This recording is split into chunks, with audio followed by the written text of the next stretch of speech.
We're ready to roll here. Welcome to this forum. Excited to have a chance to delve more deeply into what community first really means.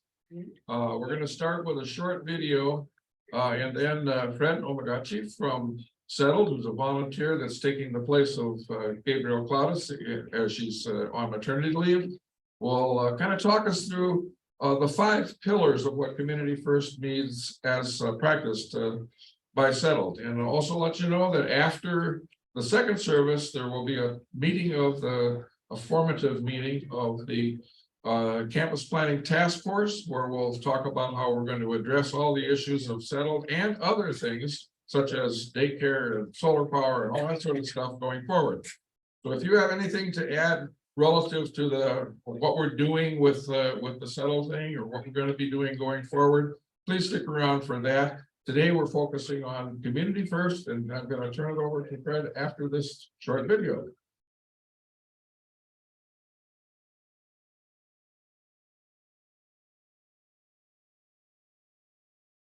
We are not individuals on an island, and we do not pick ourselves up by the bootstraps. We desperately need each other. Our mission is to the chronic communities. These are the folks that we love the most. Years ago, when we started the food truck operation, going out and feeding people, we had no clue who the homeless were. Hey, brother. There we go, right here.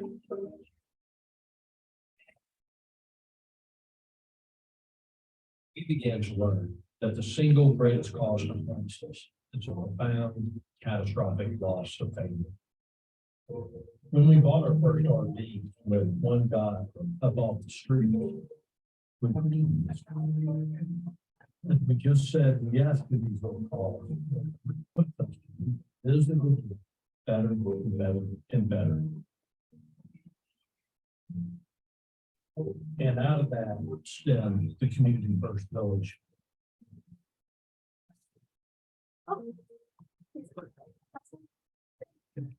It has been simply amazing to me, the depth and breadth of community support that this vision has set.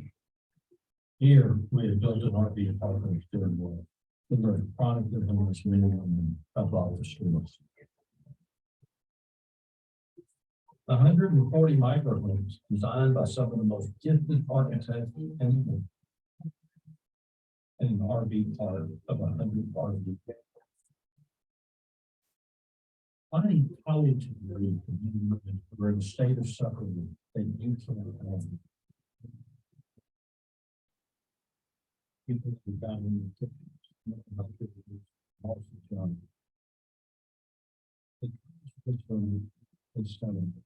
they begin to cultivate in this criteria.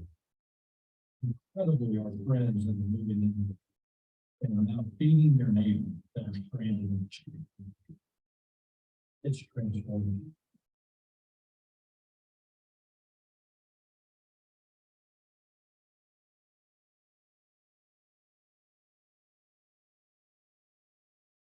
It is a place bringing comfort, refuge, and rest. Come settle your soul, finding health. May this house be more than a safe place to live. May it be your sanctuary, your safe haven. May it be your wish from. So welcome.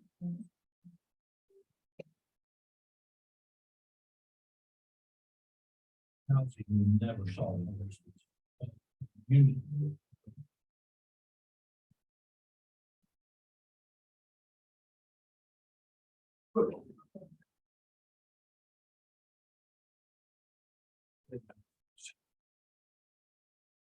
I will recycle throughout eternity.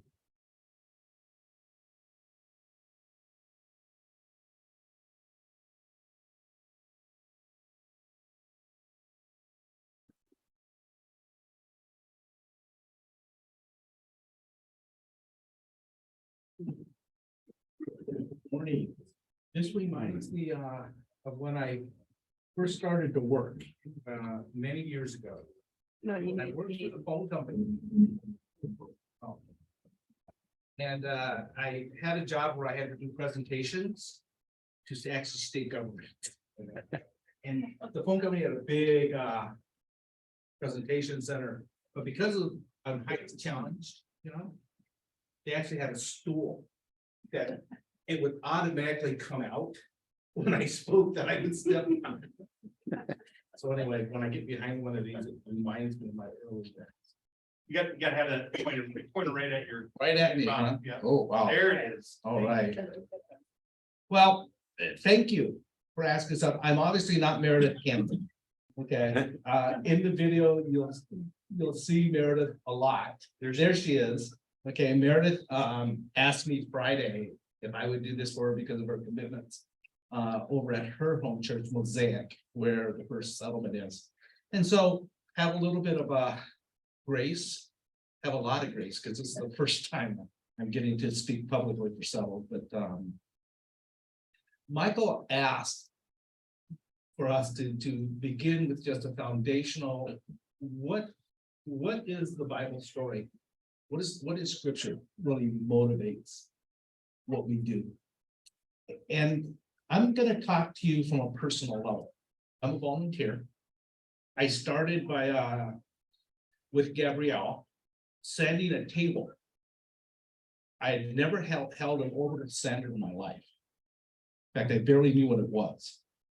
And she had me finish a table top.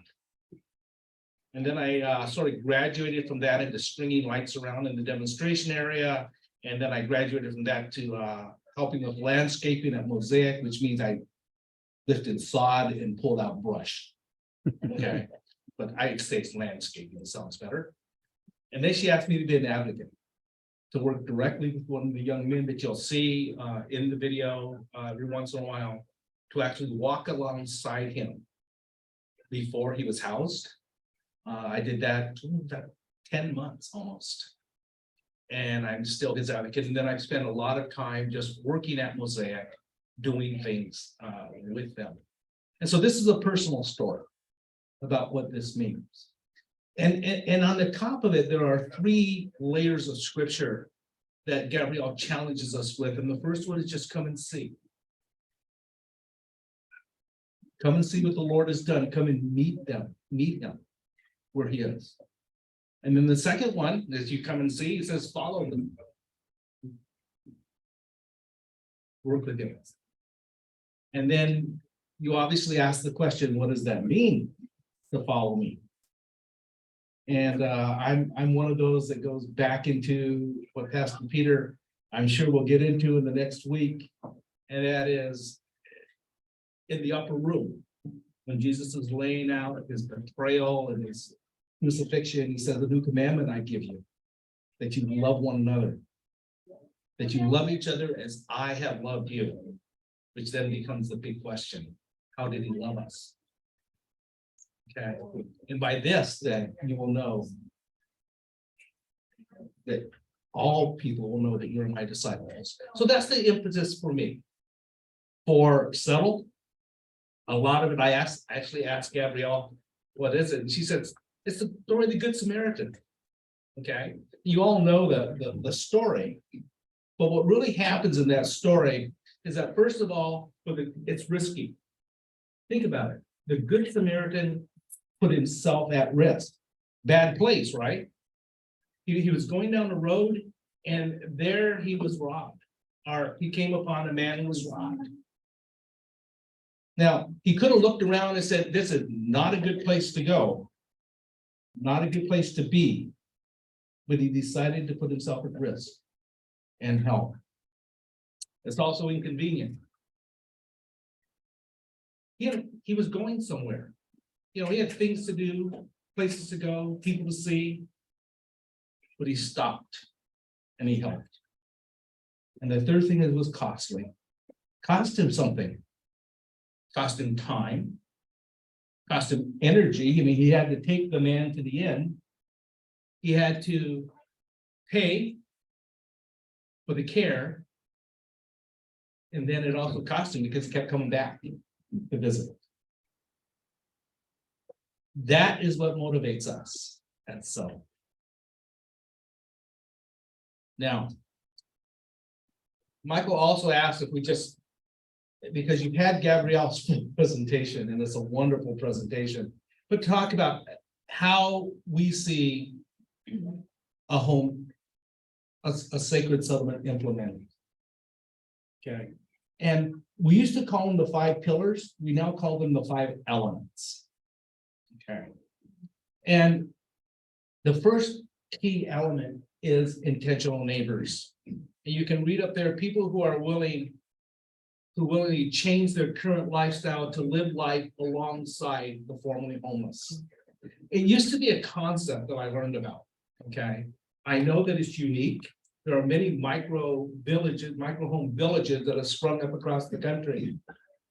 But this is what makes the full community model unique. People who have decided to change their lifestyle, have not been homeless, and decided to move into community. At Mosaic, there's a couple. She's a nurse and he's a highway engineer. And a young lady who actually is a pastor at a church out on the west side. They've given up their standard of living that they've known for years and have moved in to be part of the community.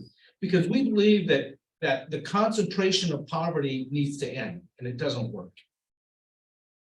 And that the normalization that these intentional neighbors bring to see what life is like. See what life is like when you're not having to worry every night about whether you're going to be abused, whether you're going to be robbed, whether or not your domicile is going to be set on fire. Our neighbors, that is what they live with every day. And we want them to be in a community where there are people who don't experience that, to be able to share what that is like. Also about permanent homes. And I keep thinking about this idea of permanent homes. I know that many of the social programs that exist, okay, are temporary. You know, you move into a situation and then you reach certain benchmarks, right? And then you sort of move on. And that's expected. Because this is community, we want them to become part of the community. And when you become part of the community, you don't have in the back of your mind that I have to leave. We're not putting you into a community. You are the community. So it's permanent. They can live there forever. Well, until the life ends on the Lord returns. Okay. One of the things that makes this really unique is what we call cultivated places. And that's really simply defined as we're here. Now, it takes a lot of different turns. One is because, and Gabrielle explained that to you when she was here, of the not in my backyard syndrome. Okay, there are things that allow us to do it on church property. Okay, and Michael and Peter and the lawyers are all involved in that discussion. It's in the Roseville. But it's more than that. We believe that this place becomes community. You see, and I can't say it, or I can't envision it any more than my short time of interaction with Prince of Peace. See, for Prince of Peace, this isn't the ministry. At least it hasn't been so far. It's not something that goes on somewhere that we feel good about, that we pray for, that we raise money for, and we send it. Okay. The reason this place is so important is this is your place. This is a place that God has given you, and you've decided that you want to share it. And in the meeting this afternoon is to really try to hone that down. Is how does God want you to use this place? That makes it very special. That makes it a place where it is community. And you bring all of that with it. You can't do that, okay, in a random place. where people just go and visit or send money to. You really see that at Mosaic, by the way. Okay, it's some of the stories that I've been involved in at Mosaic are some of them are difficult, but some of them are just very fun. When you're sitting there, you know, a week before Christmas, and this family comes in from the neighborhood, you know, and it's a man, a little girl, or a wife and a little girl, and they have this basket with them. And it's got little gifts of cookies that they made that day, and they're not for me, okay, but they want to take them to each one of the houses, knock on the door and give them to the neighbors. That makes it a special place. And it changes lives. The other part of another one of the elements is purposeful work. Gabrielle described to you the mission and the people that we're looking to serve. We want to make sure, number one, okay, because this is a rent-based system, the rent is very nominal, that they have the ability to pay that rent. So there is work that goes on within the church that they're able to do at Mosaic. A lot of it's housekeeping, deep cleaning the church in their common space. I mean, it's bathrooms, kitchens, showers, classrooms. Okay, I mean, going out there and helping the young man I work with use the big mop to clean that big dining room. You know, it's fun. Okay, especially to try to get him to understand. It's not just about talking to everybody, Alan, it's about moving the mop. You know, and he gets to lower his credit, his rent that way. We also, and Valerie is very key in this, she provides transportation for Mosaic.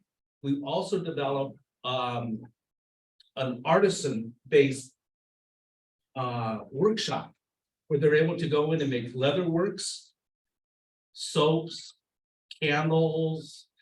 You know, we had that all out here for you a couple of times. And we're experimenting and trying to come up with additional things.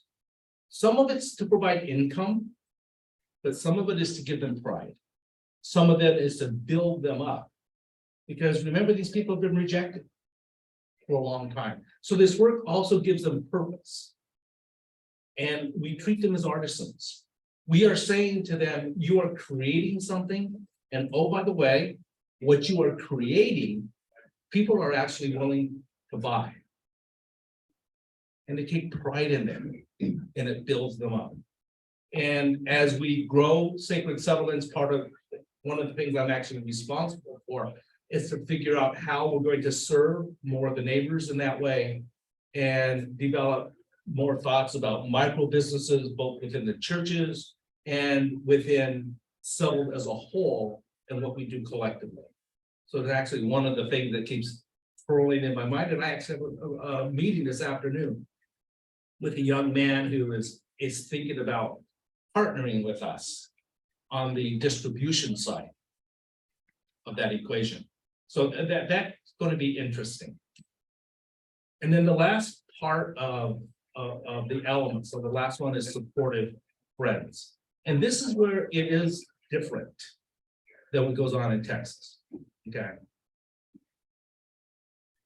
The support that our neighbors need is very significant. There's a part when they're identified as being able to come into a settlement before they actually come into the settlement, and the settlement's ready for them, that we learn to walk alongside them. We try to gain their trust. We actually try to develop a very deep relationship with them. I can tell you this from personal experience, that takes a lot of work. It also becomes very humbling. One of the things that I learned early in the process, you know, I like to tell Gabrielle, I'm fairly well educated. I have a fairly significant life experience.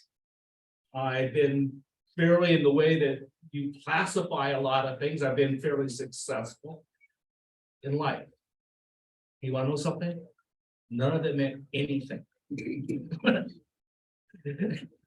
when Gabrielle asked me to be Ellen's advocate. What I learned is I needed to walk alongside him. Took me a couple of months, but after that happened, Ellen and I developed a relationship that I think is very close. It allows me to enjoy the good things in his life and allows me to walk through some of the more difficult things I have to walk through with him. But in our supportive friends, we do a lot of things. And as we've had Mosaic up for about 6 months now, we have finally tried to put some definition to that. Okay, what do the friends do? And they come in a lot of different ways. Okay, on a large basis, it's just being there for them. It's like I said, people bring things to our friends all the time. Alan gets guitars, he gets flutes, he's into music. They just come, friends come, they not only give them to them, but they work with them to teach them how to play those things. The friends bring meals. The friends see that somebody doesn't have a pair of shoes. Okay, and comes and says, let's go get shoes. And does those types of things. Okay, but they connect with them just like your neighbor would connect with you. And we have a group of people who are set to do that. They're part of the community. And then we have some more friends that also are a little more directed and work directly with the neighbors in a very orderly way. Now, we had an old term that we're sort of trying to drop, and we won't use it here it's in the back of my mind, but it's an advocate. And we determine what these people are. And the advocate, we're trying to assign a lead advocate for each neighbor. Those of you who know Valerie actually has an advocate. Her name is Charlene. So if you ever see Charlene around, just say hi. But what do advocates do? Well, the first thing they do on a daily basis is they pray for the neighbors. And then we also ask the advocates to every day make contact with the neighbors. Okay, now sometimes it's a phone call, sometimes it's a visit, a lot of times it's a text or an email, but just to let them know that they're still there and also let them know that they're valued. We check in once a week. They check in with me. Okay, just how's it going? And so real quick check-in. They communicate with their assigned neighbors. Okay, the neighbors all have things that they're doing. There are schedules to make, appointments. There are community activities that go on.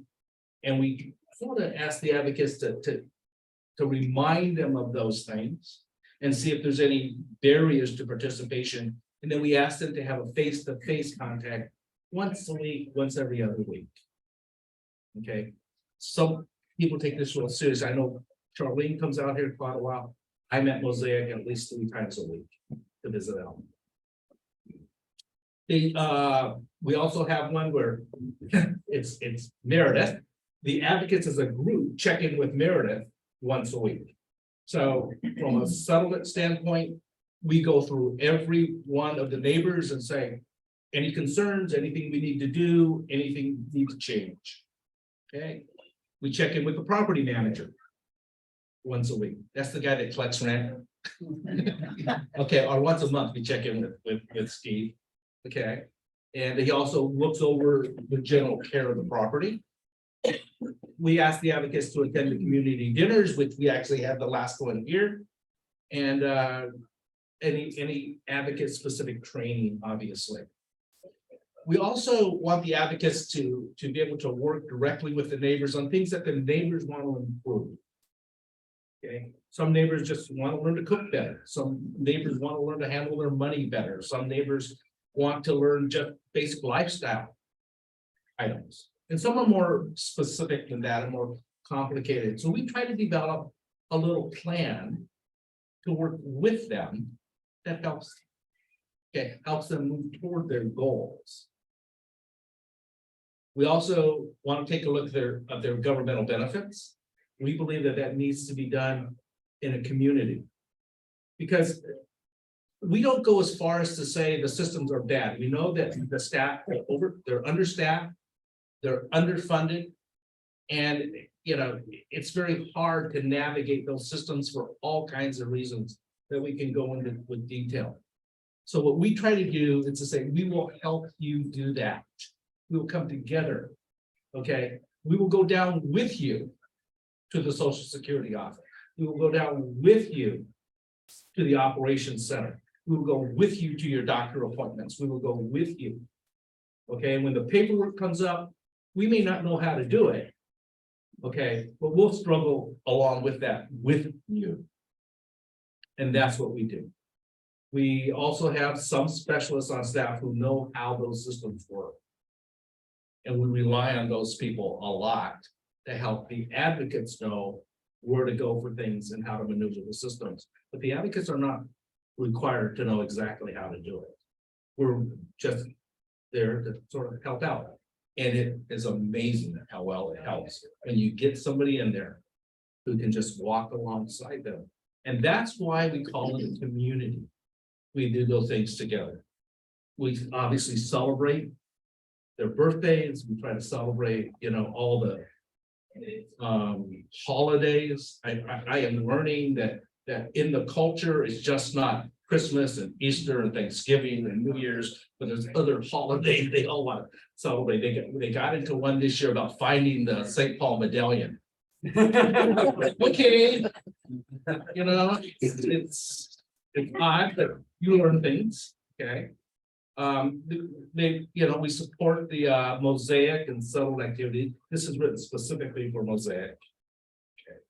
We help facilitate transportation as needed. That doesn't mean we do it all, but when you know they really need a ride somewhere, we help facilitate that happening. Okay. We obviously support the assigned work activities that go on within the church and the work activities that go on in the workshop. Plus, we're just there to hang out a lot. So that's how the model works for us. Okay. That part, okay, the supportive neighbors and the cultivated place are two things that are different than what you find down in Community First. And that's why we're going to start to refer ours as for instead of Community First to a full community model. And so as we work in the process with you, that's what we'll be referring to it as. As I finish here, just when I think about this work with settled, I thought about this figuratively when I started to work with settled. But for those of you who get an opportunity to go to Mosaic, I would recommend you go just at dusk. Because if you go and just drive by that community, you will understand this model. What I believe is going on in Settled is that we are called to build the kingdom of God. And the kingdom of God isn't this massive place. I believe until Christ returns, the kingdom of God is going to be built city by city, location by location. And that's what we're doing. We are building the community of God on sacred soil. And like I told you, I don't know of any other place that espouses that and lives that as Prince of Peace. And then we're called to spread the banquet table. We build a banquet table and we invite all of those who nobody else wants to invite for dinner, our neighbors. And we invite them to sit at a table and enjoy the feast that Jesus is the host. That, I believe, is the image that I would like you to hold in your minds as you consider a sacred settlement here at Prince of Peace.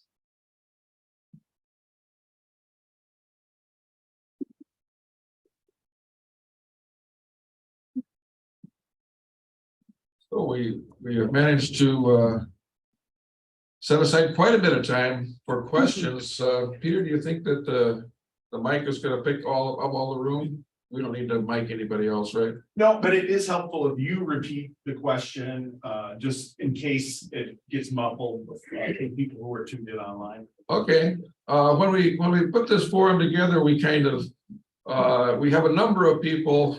Susan Hurlbut just went down to Austin and toured their model and has a lot of observations to share. Obviously, Valerie and Misha and James all have things to add. And so as questions come up, I'll just call on other people, Fred, Peter, to talk about them. So it's open. Susan. I just wanted to add on to what he was saying. When I went down there, Alan was saying in the book. Should I go up here? Maybe. Yeah, it's easier to hear you. Yeah. Alan was saying in the book that he has a little bell, and when he has people tour this community down there, almost always at some point the people will say, I want to live here. And he rings the bell, because the whole idea, I mean, even their trailers and their RVs are pointed towards each other. Everything, I mean, it's all about community. It's not about tiny homes, you know, or anything like that. And it makes me think sometimes it's, in a way, it's like, that's how we all would like to live. I mean, sometimes we're so isolated and living in our own little parts, you know, it's kind of a good model for that. The other thing I was thinking of too is that it's so interfaith, interdenominational. It's like, it brings people and churches together that doesn't matter about theology. It's just people really getting down and just being who they are and helping when they can. So anyway. Thank you. Which leads me to another point. Fred, could you just mention how many different kinds of faith communities are involved and settled right now? Oh, okay.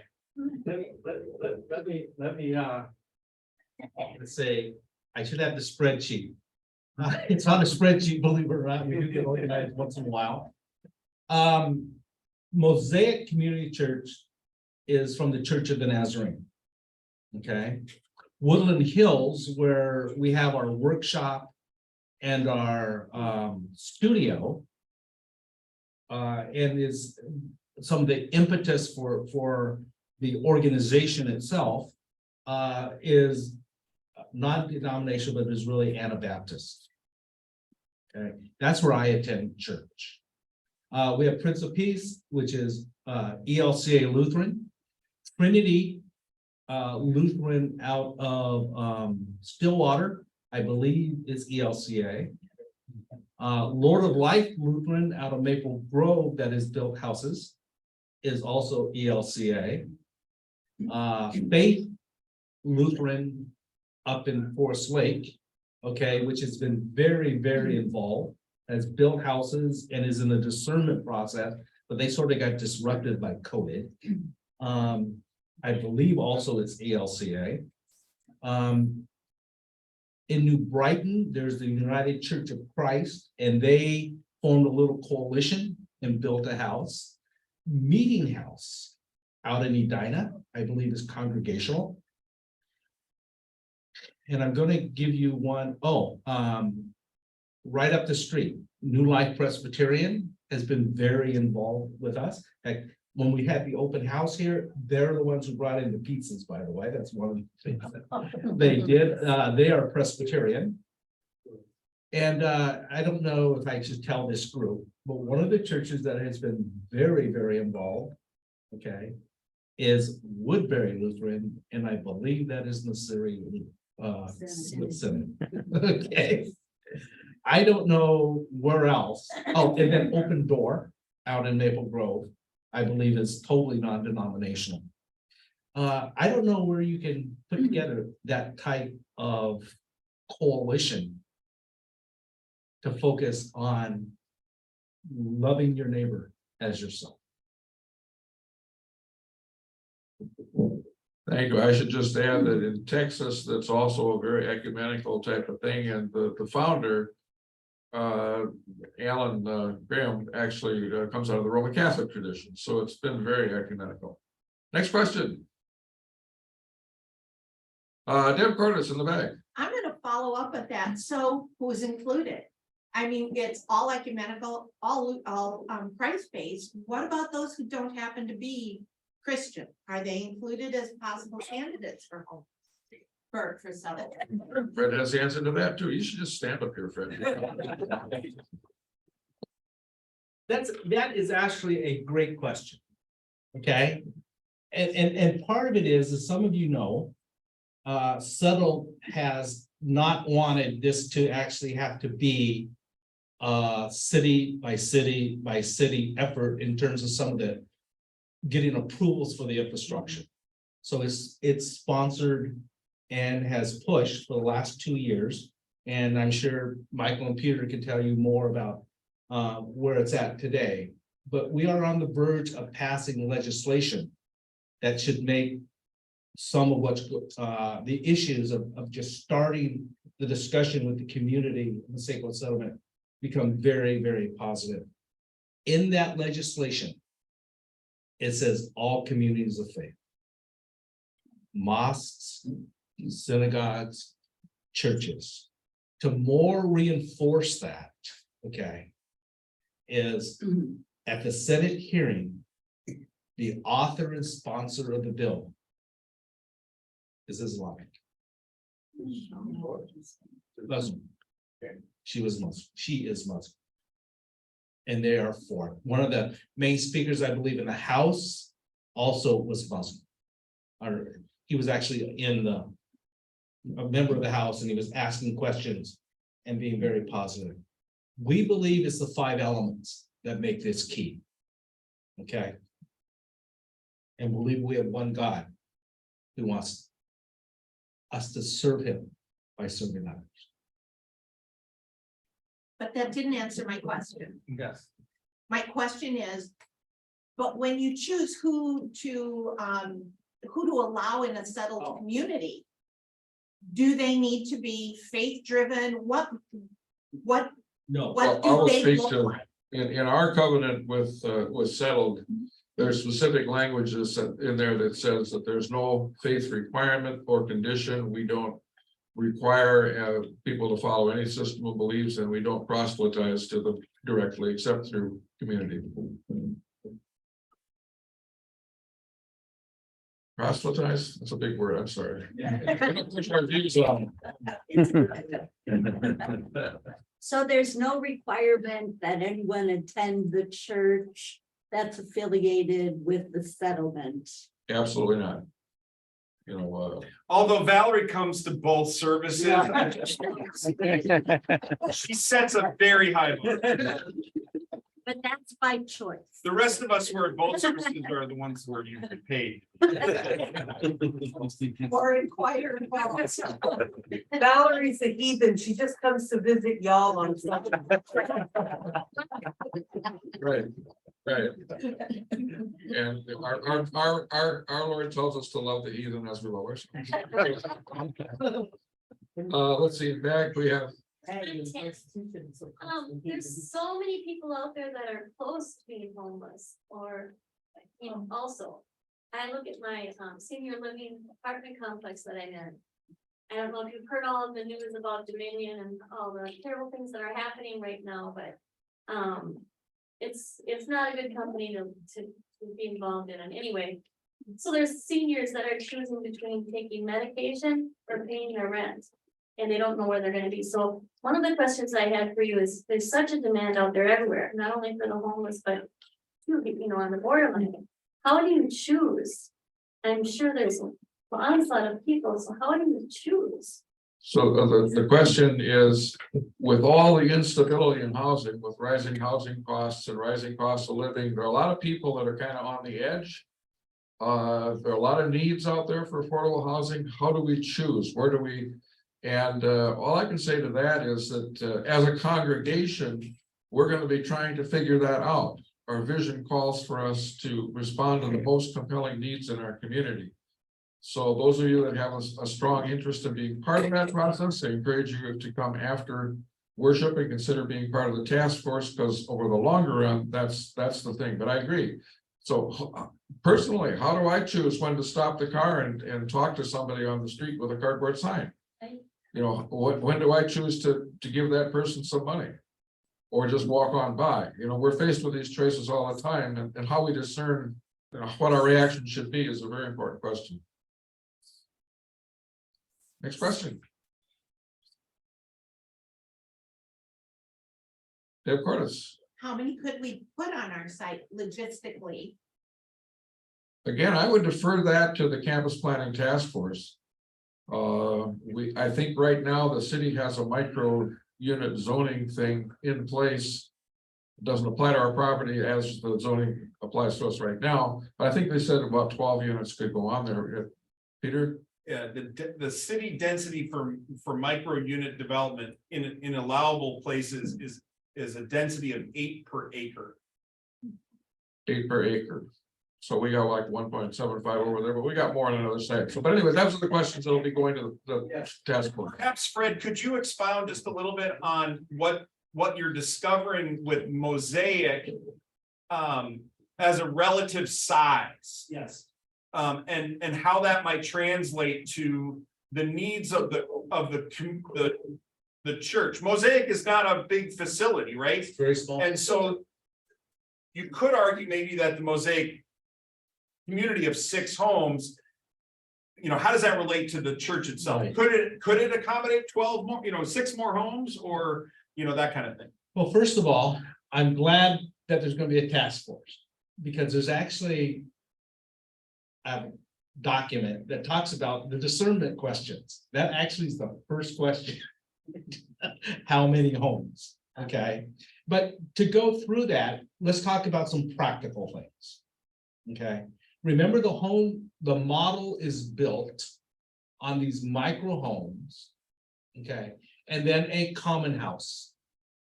Here, you know, Valerie and the Berries take advantage of your restrooms, your shower, and the common room that you have. Okay, now that was a lot of that also was developed and built for Mosaic. So you look at the physical layout and you say, okay, how many showers do we need if we have X amount of people? How many bathrooms do we have? How big does the kitchen need to be? How big does, okay, so that plays a lot of part. You also have the physical part. You then also talk about, as a community, how many people are we willing to support? Okay, we're a community and we can do a meal every night, and we've got people that can lay out a feast, you know, 6 times a week. Or you may be a little more modest or humble than that. So there's those practical things. At Mosaic, which we believe is on the smaller side of community, there are 5 intentional neighbors, or I'm saying 5 neighbors and 3 intentional neighbors. Okay, there's a men and women's bathroom, there's a shower, there's a laundry room, there's a smaller kitchen. We love your kitchen, by the way. And a fairly good size common room that they use both for dining and for just lounging around. There's also 3 classrooms that we use in that space. So there's a whole physical aspect that plays a large part. But then when Peter asked, what about community? I believe, in my experience, I believe it's a little small. It takes a lot of work. Okay, now what I'm telling myself is that it's winter. Okay, and you know, they all want to stay. These houses are very warm, by the way, very, very warm. So they ought to stay in the houses. But when spring happens, I think it's going to be different. I mean, when we got into last fall, when we moved them all in, they had bonfires every day. I was getting text, you know, at 11 o'clock at night. Fred, are you? And I live in Shoreview, by the way.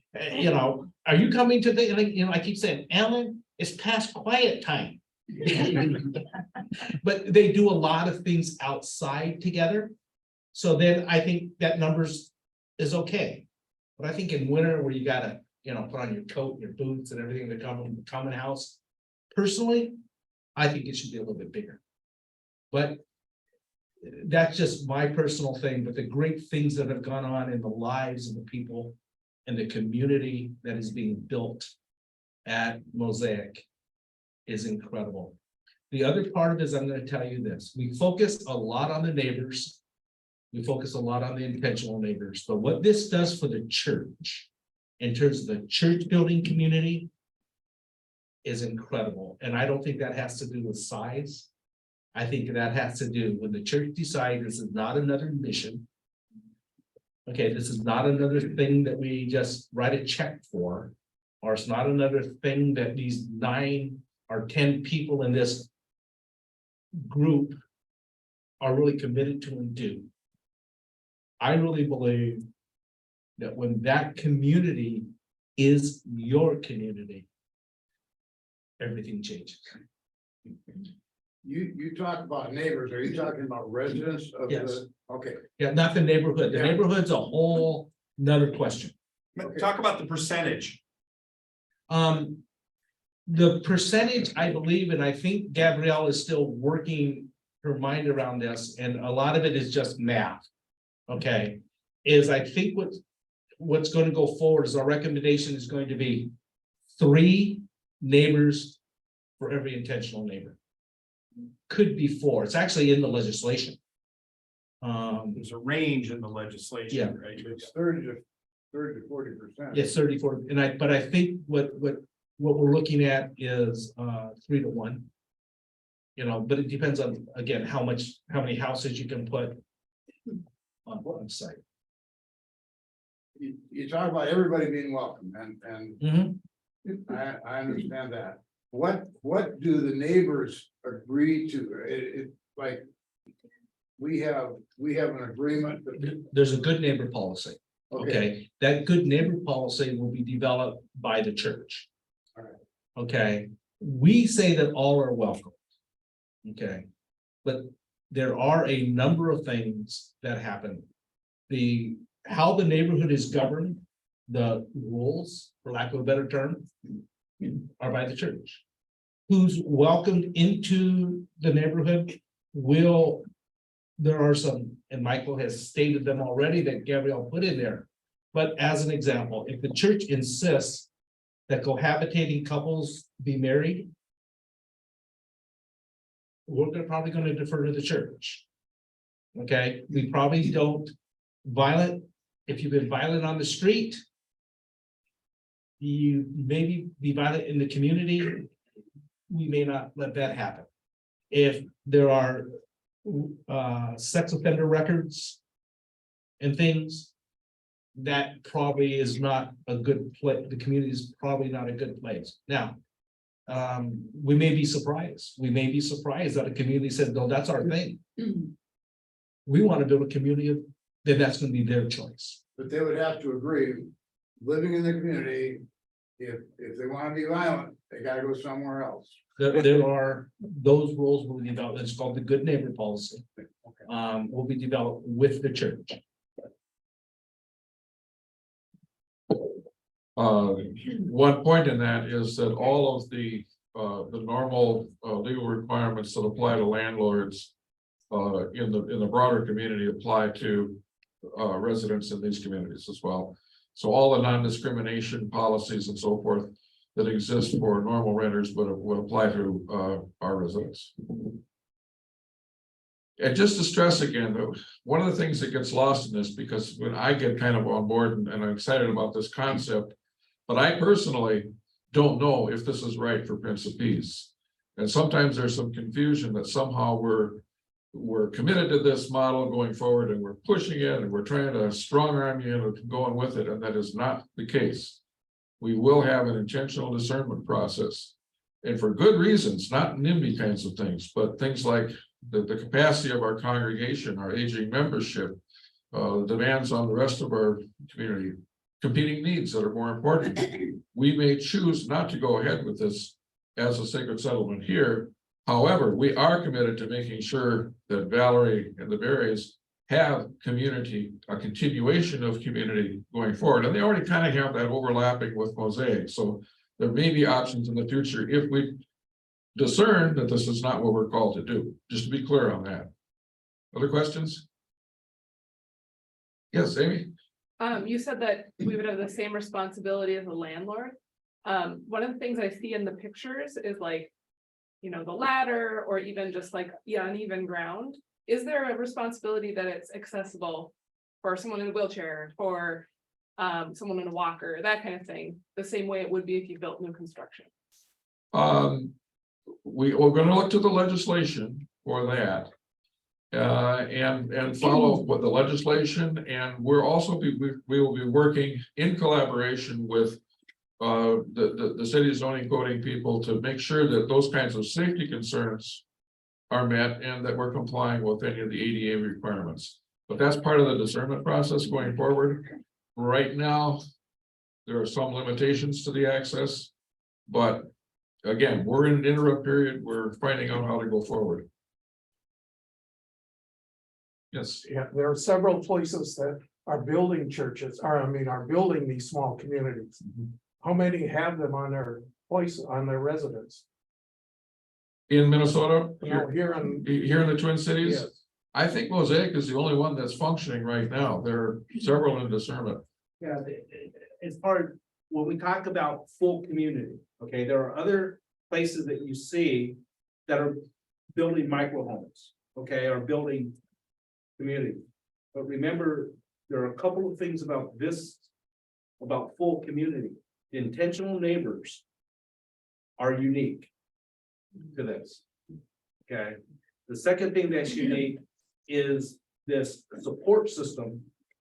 Okay, that is built around them of volunteers, not paid staff. Okay, not social workers and caseworkers and those kinds of things. Okay, but it's coming out of the church.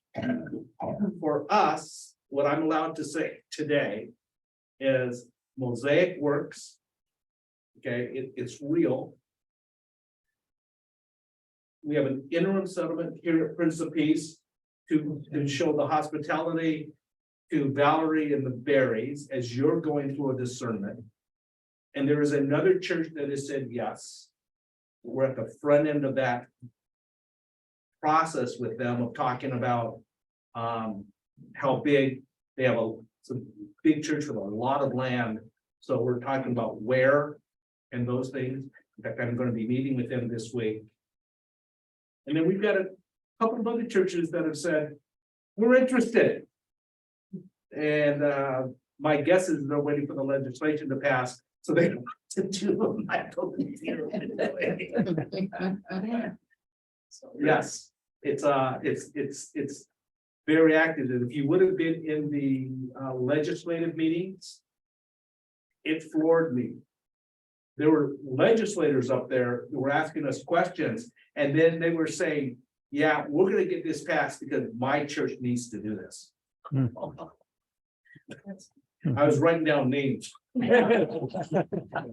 It's hard not to have that reaction. I think the fact that we're right now at the front end of this means that a lot of, I think a lot of our questions can't be answered for sure right now. Well, and we have the opportunity, if we decide to follow it.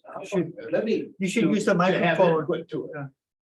Let me give you the exciting thing, and Gabrielle may come back and correct me. Okay, but I've been involved in church since I was raised until the 7th grade.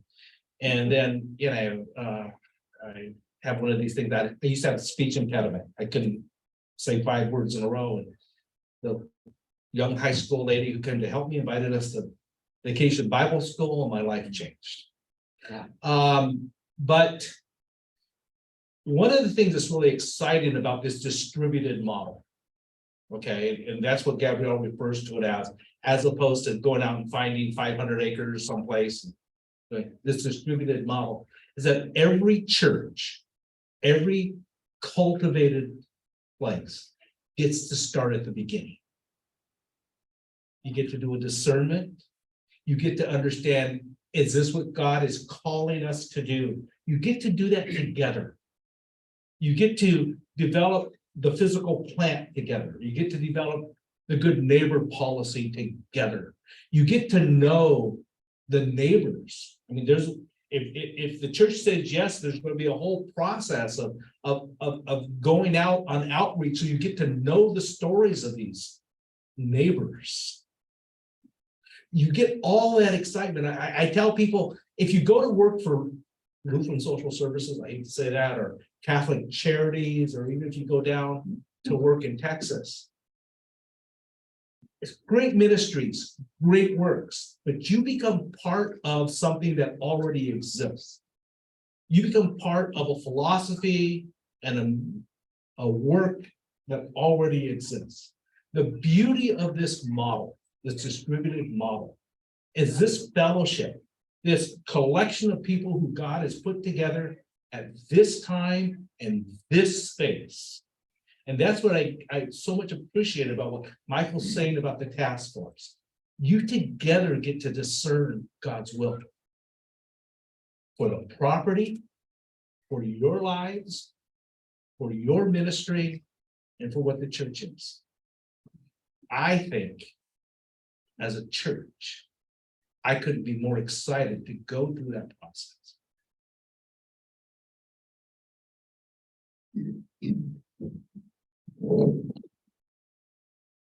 In the back. I know that you talked about you're waiting for something to go through the Congress or whatever, but I remember several years back, maybe 14 years ago, we were thinking, Prince Pius was thinking about having some type of a low income apartment or something to go out, or a house or something like that.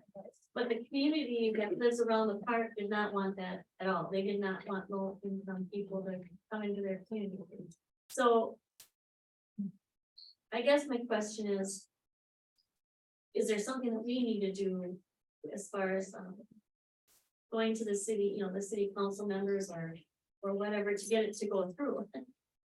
Because it's just, how do you get it approved? to have Yeah, it well, because of- Thank you. The question is, what about, we got stalled several years ago in trying to do a senior housing project because of objections that were raised during the normal rezoning process. What's different, or what should we be doing now? There'll be more later after the second service, but very briefly, the draft legislation that's now being considered lays out all the coding stuff that churches would have to follow if they decided to do this kind of model. We are in negotiations with the city now, and we have a likely agreement that we can go forward on an interim basis, just to keep our settlement going while we do the discernment, by following those coding standards that are in the draft legislation, irrespective of whether it's passed or not. So that's the first step. The second step is going through the regular city processes to get an approved interim use policy or some rezoning or something like that. But there are significant differences between this model and what we were doing with the other one. Big changes, but again, that'll be part of the community, the campus planning task force. I think it might be important to note that process, that if the city continues to believe that they could support us moving forward under the guidance of the proposed legislation, they would still have us go through a conditional use permitting process that requires community meetings and additional hearings at the city. So they notify the neighbors of that proposed of our proposal. And ultimately the city cannot authorize that under that guidance without having those opportunities for the neighbors to communicate. Right. So we would host an open house here, inviting those neighbors to come and learn about what we're up to and what our plans are. And then we would go through that process with the city. If the legislation passes, it might make some of that work a little bit moot. We just don't know how the timing will play out. Right, it's kind of stay tuned, just track what's going on if you're with the task force. With the task force, we'll try to communicate with the congregation as openly as possible and as frequently as possible.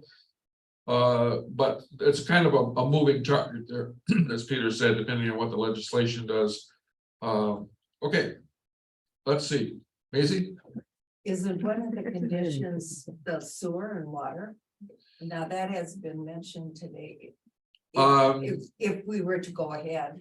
If we're to go ahead, there are regulations regarding facilities, utilities and so forth. They do not require plumbed in sewer and water for units under certain conditions. They have other coding requirements.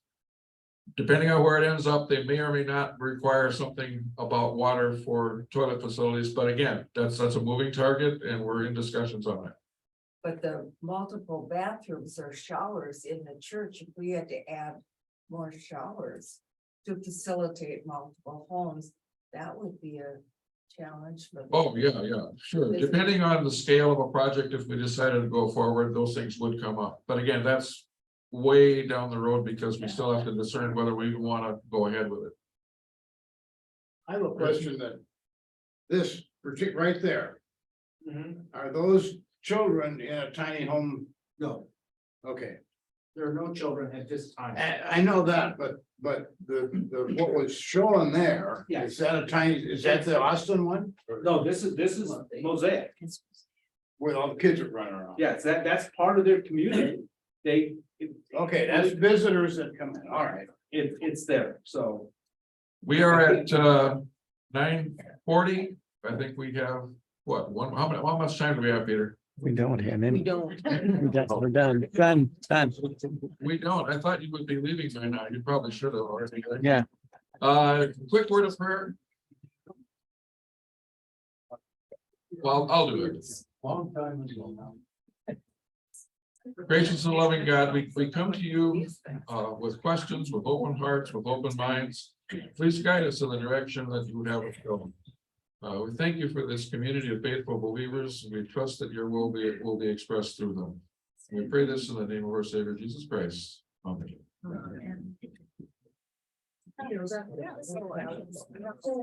No, I'm sure Fred's not running away. I got more questions covered. Quarter of an hour.